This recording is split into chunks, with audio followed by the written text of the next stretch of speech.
Hey guys, welcome back to the Honda Resource. So today I'm going to be working on a Honda Element. Now this one is a front wheel drive 5-speed, but we're going to be working on doing a manual, not a manual conversion, but an all-wheel drive conversion on this Element. Now we got kind of started on it last night a little bit. Didn't really film any of that, but you can see we got the rear diff mounted as well as the rear axles installed. All this back here was pretty straightforward. We just got the rear mount, and we already had holes here in the subframe. Just put a couple 12mm bolts here and one 12mm bolt there. Easy peasy. And also it already had the threads into the frame up here where that 14mm bolt there and this one right here went in. Again, super easy. It was kind of the part I was dreading on this, because on the first gen CRV, it doesn't have the place to mount the rear diff on the subframe. So, it's pretty sweet. That was the part I was dreading, and it turned out that it's the easiest part on the Element. But we went ahead and got the axle stubs out and put the axles in. And then the thing about the CRVs, the first gen CRVs, it has a place to mount the drive shaft. But on this one, it doesn't. So apparently the manual or the all-wheel drive Element has a big hump right here on each side, and the valley for the drive shaft to go through, which you see we got the drive shaft here. That's the drive shaft for my CRV. So we're gonna have to build some mounting points here to space out that bearing to where it'll mount here. Doesn't seem too daunting of a task, but just another hiccup we've got to overcome. You can see we've got the transmission out, and we took the transmission out because we have to do the all-wheel drive conversion on it as well. The 5-speed front-wheel drive transmission for the Element does have the place like to mount the transfer case, and we got the transfer gear here. This is not in the front-wheel drive transmission, so you have to add this gear. But what I didn't think of was that the front wheel drive differential is also different. So this is an all wheel drive diff. This is front wheel drive diff. Well, if you've ever taken one of these apart before, this gear mounts like that. Okay, but the issue is that on the all wheel drive, the bolts go essentially through the diff, through the transfer gear, or through the final drive gear, and then they thread into the transfer gear. So whereas the front wheel drive, they go through the final drive, and then they bolt into differential. So what we got to do is order the correct bolts for this, because these bolts are different. These are right hand thread, to where the all-wheel drive have left hand thread, and they're a little bit longer than these. So we got to order the bolts, and I just so happen to have an all-wheel drive diff here, so we've got to take the bearings off of this and put them onto here. This one actually came out of a CRV, so it has a spot to put a speed ring, but we're not having to worry about that because this is the Element, and it reads off third gear rather than the final drive. I guess as soon as I get those parts in for the diff, those bolts, we can get the transmission back together. And then once we get the transmission back together, we can put the drive shaft, bolt it back up to the rear diff in the back, and then we can bolt it to the transfer case up here. And then that will allow us to get the drive shaft as straight as possible and make our mounting brackets up here. But I don't want to make mounting brackets until I know where the drive shaft placement is exactly. That way, like I said, I'm just trying to get the drive shaft as straight as I can get it, just to minimize vibrations and wear on our U-joints. So I guess I'll pick this video back up once I get those bolts in hand. Okay, so I've got the bearings swapped onto the all-wheel drive diff now, And I was just going to show you that I got the bolts for the, this is their all-wheel drive bolt, to where this is a front-wheel drive bolt. This is coming like regular right-hand threads, and this one's left-hand threads. And you see right here on the bolt, it shows you, it's got the arrow that you tighten it going to the counterclockwise way, lefty. So in this case, lefty tighty, righty loosey.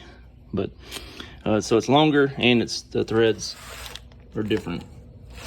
So yes, you do need the bolts, and this is the part number for them, 90017 PPS 000. It's 10 of them. So now I'm back down here.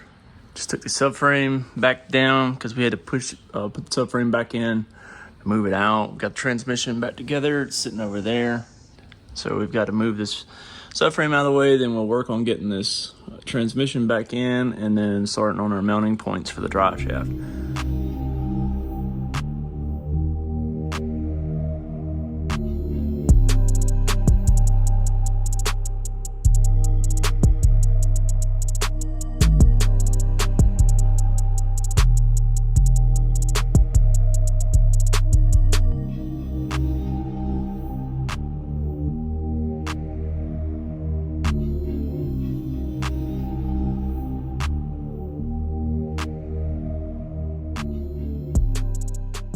Okay, so I got the transmission back in now, and I got the drive shaft mounted. Now I don't know that it's going to be my final rendition on the drive shaft hanger, but I just had some 12mm bolts, just cleaned up the metal on the body here, and then cleaned the thread or the bolt off a little bit.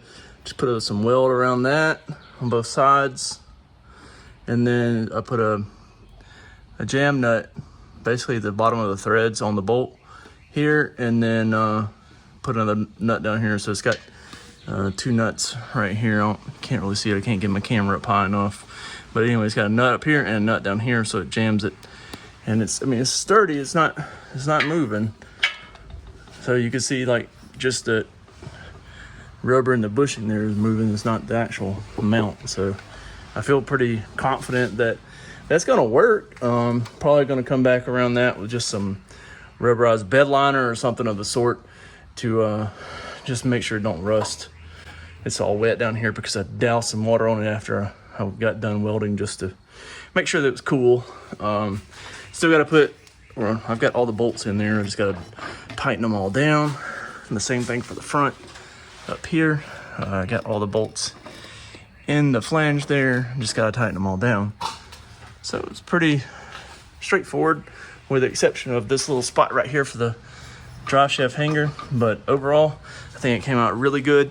The drive shaft looks extremely straight, and extending from the side, it's got a straight angle. It doesn't bow up or bow down, or any of that kind of stuff. It was a 2-inch gap here, so that's what we based this off of. So is basically you need a 2-inch spacer here. I thought about putting like a threaded insert into the body here, and then getting a piece of tubing, and then putting the bolt through the tubing and into that threaded insert. Would have achieved the same results, really.